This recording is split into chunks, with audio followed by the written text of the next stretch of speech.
And the driving questions that we have here, if we take a look, is why can some things burn while other things cannot burn? Why does ethanol behave more like wood than like water? So we see here we have our ethanol, which is over here. We have our water, and then we have some burning wood. Now, we know that water doesn't burn, but we know that ethanol and wood both burn. Ethanol's a liquid, wood's a solid. What makes these two similar, and what makes this so much different? So we're going to take a look at that. When we look at these things at the macroscopic scale, or what we can see with our eyes, we notice that the wood is obviously a substance that comes from trees, or it has some source to that effect. Water, we know we get it out of the tap. And then obviously ethanol we're still learning about, but we know it's a liquid that actually burns and it's a fuel. So we know that wood is also a fuel as well. So macroscopically, we can tell that these things both produce heat and light, whereas this does not do that. If we look at the large scale in our world, we see that water we know is a valuable resource on our planet, and it comes from all different places, and we have large lakes and oceans and things like that that contain a lot of water, and we also have water that's in the ground. But we know that water goes through the water cycle where you have evaporation, condensation, and precipitation. Wood we know comes from trees and forests, in which we take a lot of wood from those particular areas so that we can use it for whether it be firewood or building things. A lot of us don't know that petroleum is a source of, which is also known as a fossil fuel, is where we get our oil, and we get a lot of our fuels from is petroleum, which is deep inside the ground, which is fossilized plant and animal material that's been under enormous amounts of compression and heat and a lot of time too spent under those situations to give us this petroleum, which is a non-renewable source of energy. We start to zoom into these things. We know the water droplet we've looked at before, and we know that we start to see the water droplets here and all packed together in the droplet. If you look at paper, which is similar to wood, these are paper fibers, and you can see that microscopically we can look at that and examine the wood and see what it looks like. And then we know ethanol is a little different from water. It has some different atoms in it. And then you can compare these two pictures. There's different appearances. But at the atomic molecular level, we can examine those, and we have models for those. So let's take a look at these from the atomic molecular scale. And if we zoom in, we have our water molecule here, ethanol, which is here, which is C2H5OH, and wood, which is hold on a second here, let's get that off the screen here, C6H10O5. And so we see that each one of these molecules has some different atoms in them. So that's the first thing we want to do, is what atoms are found in these materials. So first off, if I look at the water molecule here, and I get my pen out, and let's go to blue, we see that water has hydrogen in it.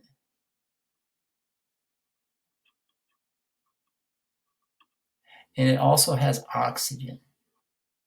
And we can see those atoms that are in there. So those are the type of atoms that are in the water molecule. If we come over to the ethanol molecule, we do see hydrogen.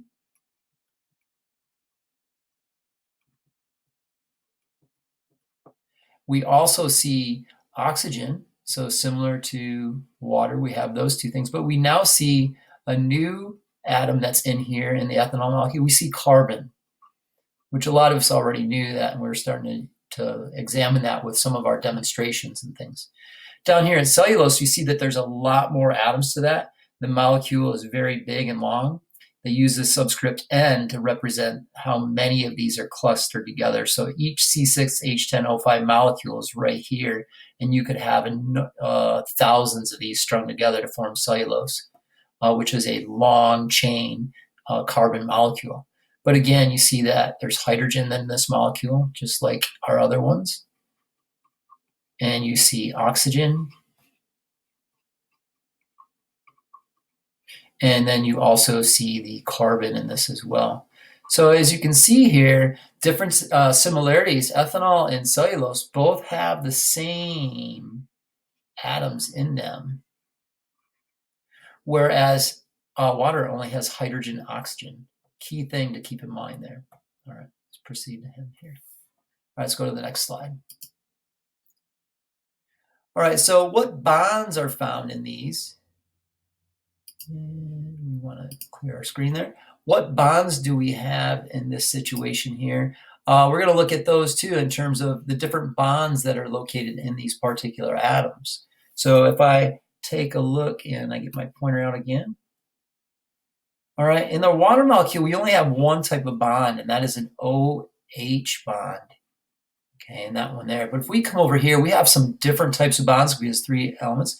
We still have the OH bond, but we also have a lot of these CH bonds, which you see are yellow. And we have also some bonds that are known as CC bonds as well. So we can see that in that molecule here. If we come down here, we have the same thing. We have an OH bond.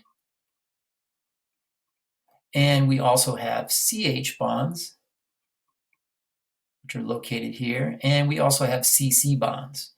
And the CC bonds are also highlighted in yellow as well. So maybe get my pen here and make sure we understand that these bonds are yellow, and for a particular reason, they're highlighting these bonds here. But you can see not many different types of bonds in the water and quite a few in that one there.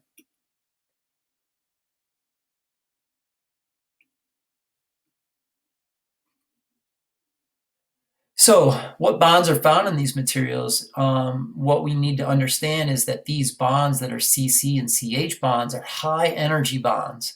And the type of energy we're talking about is chemical energy.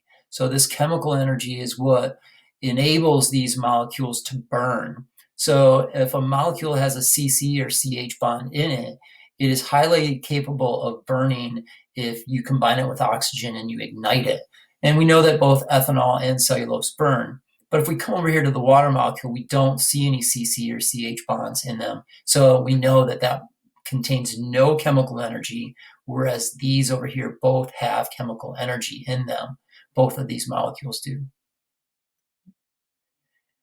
So matter and energy is an important concept to understand. Atoms tell you about the matter involved in these situations here. And we can see that we're pointing to this hydrogen atom here. So atoms tell you about the matter, while bonds tell you about energy. So how much energy a molecule has is dependent upon the bonds that it has. So bonds and energy are related, whereas atoms and matter are related over here when we're talking about matter. So do understand the relationship between the two. We have atoms for matter and bonds for energy when we're examining molecules.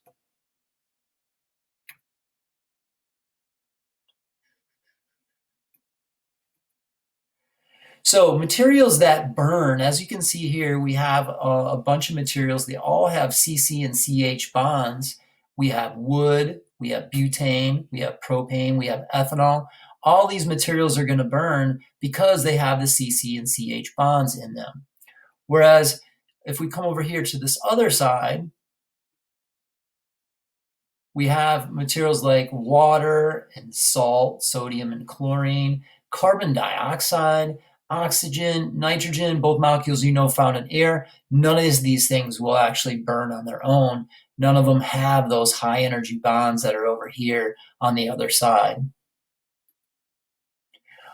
Well, what makes these things burn? I think I just explained that. We have the high energy bonds that you can see on that left side, and on this side you don't see those. And so that's what makes some things burn. You can hold up a match all day to salt and it won't burn. Water, the same thing.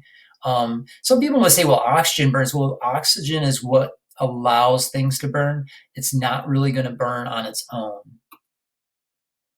So water, ethanol, and wood all have the CC and CH bonds in them. And that's what makes them considerably different, and that provides them with the chemical energy which allows them to burn.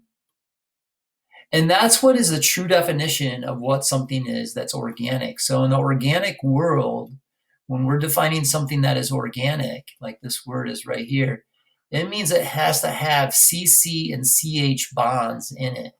So that means if it has those, it's an organic substance. So wood, butane, propane, ethanol. Butane is found in lighters. Propane, a lot of you may have that as a source for your home heating.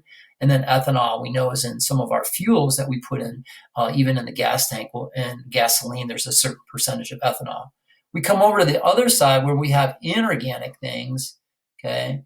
These do not have these bonds. They don't exist in the inorganic world. So inorganic substances like salt and water, carbon dioxide, none of these have those bonds. So they're considered inorganic, and that's the world that they live on.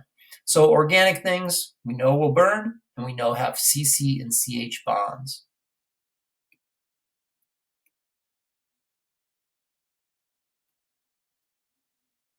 How can we identify organic materials without seeing their molecules?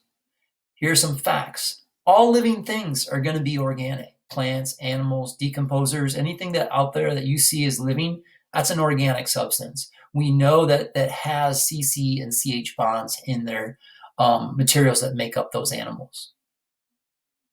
Dead things, things that were once alive, sticks, leaves, wood, cotton, silk, all those substances that you see around outside, anything that was once alive is organic. Foods, anything that is a food, and everything that most of the stuff that you eat, the exception being water, is going to be contain organic materials. So ironically, we drink water, which is inorganic, but all the food we eat is organic. Fuels, coal, natural gas, candle wax, gasoline, all these things are organic also. And then finally, one of the more confusing things is plastics. Now, we think of plastics as something artificial, but if you think about it, plastics burn, and plastics actually come from petroleum products. So they actually are derived from oil that is taken out of the ground and then refined and turned into those plastics. So plastics are organic. So how do we compare these things based on their properties? We know that organic is materials that started as foods, fuels, or living things. And inorganic materials are things that were never foods, never fuels, or never things that were living. So that concludes what's organic and what's inorganic. Think about that original question that I posed here at home. Is diamond organic or inorganic? And the same thing for coal. If you could answer that, you got a pretty good idea of what something is that's organic or inorganic. And feel free to post something in the stream too for fun. Take a picture of something and put it out there, or something that you found that is organic or inorganic. Have a great day.